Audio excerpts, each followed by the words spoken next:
Sebelum memulai, izinkan saya memperkenalkan diri terlebih dahulu. Perkenalkan, nama saya Aisyatu Zahro dengan NIM 240903101015.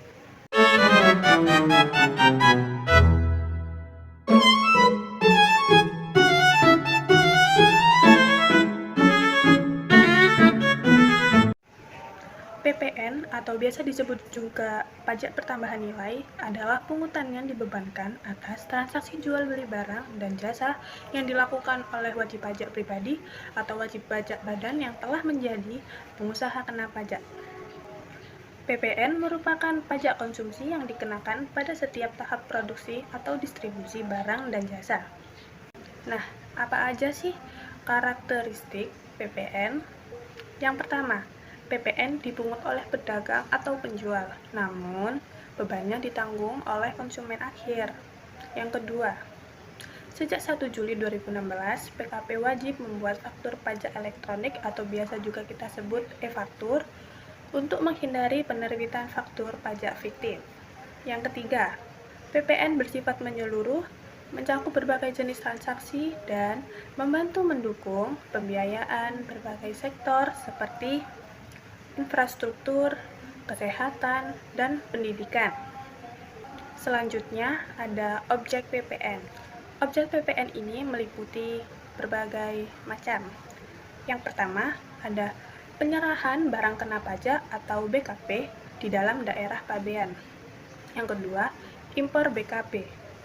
Dan yang ketiga, penyerahan jasa kena pajak atau JKP di dalam daerah pabean. Yang keempat, ada pemanfaatan BKP tidak berwujud dari luar daerah pabean. Yang kelima, ada pemanfaatan JKP dari luar daerah pabean. Yang keenam, ekspor BKP oleh PKP. Yang ketujuh, kegiatan membangun sendiri. Yang kedelapan, ada penyerahan aktiva yang tujuan awalnya bukan untuk diperjualbelikan. Nah, di Indonesia sedang mengalami kenaikan PPN menjadi 12%. Mulai tanggal 1 Januari 2025, tarif PPN mengalami kenaikan dari 11% menjadi 12%. Namun, pemerintah memutuskan bahwa kenaikan ini hanya berlaku untuk barang dan jasa mewah. Tarif 11% meliputi barang konsumsi sehari-hari seperti makanan, pakaian, kebutuhan rumah tangga. Lalu yang kedua, ada jasa profesional seperti konsultasi hukum, akuntansi, dan yang ketiga, ada barang dan jasa mendasar seperti transportasi umum dan juga pendidikan. Nah, selanjutnya adalah PPN 12%. Ini meliputi barang mewah seperti mobil mewah, perhiasan, elektronik kelas atas. Yang kedua ada jasa terkait barang mewah seperti pengiriman dan perawatan.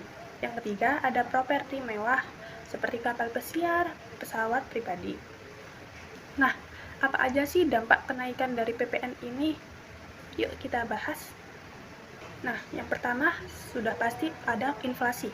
Kenaikan PPN ini dapat memicu inflasi karena produsen dan distributor cenderung meneruskan beban kenaikan tarif pajak kepada konsumen akhir. Yang kedua ada penurunan daya beli. Penurunan daya beli ini berdampak pada kelompok ekonomi menengah ke bawah yang lebih sensitif terhadap kenaikan harga. Yang ketiga ada perubahan pola konsumsi masyarakat. Masyarakat mungkin mengurangi konsumsi barang-barang non-esensial dan fokus pada kebutuhan pokok. Nah, selanjutnya ada dampak sektoral. Industri seperti pariwisata, retail, dan perdagangan barang impor mungkin mengalami perlambatan pertumbuhan. Nah, kenaikan PPN menjadi 12% ini merupakan bagian dari upaya pemerintah untuk meningkatkan pendapatan negara yang nantinya akan pemerintah gunakan untuk membiayai pembangunan dan peningkatan layanan publik di Indonesia. Namun, penerapannya perlu diimbangi dengan kebijakan yang melindungi daya beli masyarakat, terutama kelompok ekonomi menengah ke bawah. Sekian video dari saya. Terima kasih.